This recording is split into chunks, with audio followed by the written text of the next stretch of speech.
نبی علیہ السلام کی تشریف آوری، آپ علیہ السلام کی جو بعثت ہے، اس انسانیت کے اوپر اللہ رب العزت کا جو ہے بہت بڑا ایک احسان ہے، جس کو اللہ رب العالمین نے واضح الفاظ میں فرمایا لقد من اللہ علی المؤمنین اذ بعث فیہم رسولا من انفسہم۔ اللہ رب العزت نے بہت بڑا احسان کیا کہ اللہ تبارک و تعالیٰ نے اس انسانیت کے رشد و ہدایت کے لیے انہی میں سے، انسانوں میں سے اللہ رب العالمین نے ایک عظیم نبی کو منتخب فرمایا اور اسے مبعوث فرمایا۔ تو اس نبی کی بعثت چونکہ اللہ کی عظیم نعمت ہے، تو اس کا شکر یہ ہے کہ ہم اس نبی سے سچی محبت کریں،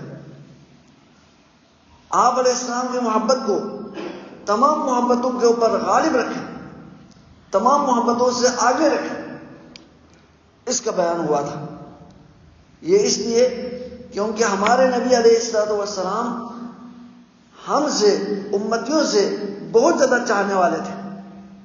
النبی اولی بالمؤمنین من انفسہم، کہ نبی کریم صلی اللہ علیہ وسلم ایک مومن کے ساتھ، ایک مومن کے اپنے ذات سے بھی، اپنے آپ سے بھی زیادہ ہمارے نبی علیہ السلام مومن کے ساتھ چاہنے والے ہیں۔ یہ یقین ہونا چاہیے کہ آپ علیہ السلام، اگر میں اپنی مثال دوں تو مجھ سے زیادہ میں جو اپنے آپ سے اتنے محبت نہیں کرتا، اتنے میں اپنے آپ سے خیرخواہ نہیں ہوں جتنا میرے نبی کریم صلی اللہ علیہ وسلم مجھ سے میرے ساتھ خیرخواہ تھے۔ یہ ہر ایک کو یقین ہونا چاہیے۔ یہ اللہ یہی فرما رہے ہیں، النبی اولی بالمؤمنین، نبی کریم صلی اللہ علیہ وسلم مومنوں کے بہت زیادہ قریب ہے، بہت زیادہ خیرخواہ ہیں، من انفسہم، ان کے اپنے آپ سے بھی۔ یہ یقین ہونا چاہیے۔ جب یہ یقین ہونا کہ ہمیں یہ معلوم ہو کہ ہمارے نبی علیہ السلام جو ہم سے زیادہ ہمیں جو چاہتے تھے اس کی مثال نہیں ہے، ہم اپنے آپ کو اتنا نہیں چاہتے، ہم اپنے بارے میں خیر نہیں سوچتے جتنے نبی کریم صلی اللہ علیہ وسلم ہمارے بارے میں سوچتے تھے۔ سب سے قریب، اپنے آپ سے بھی، اپنے ذات سے بھی، اپنے جان سے بھی۔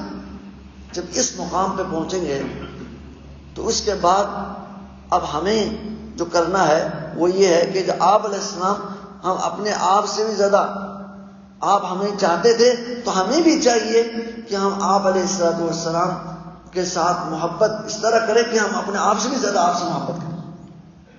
ہم اپنے خواہشات کو آپ علیہ السلام کے سنت کے سامنے اس کو ختم کریں،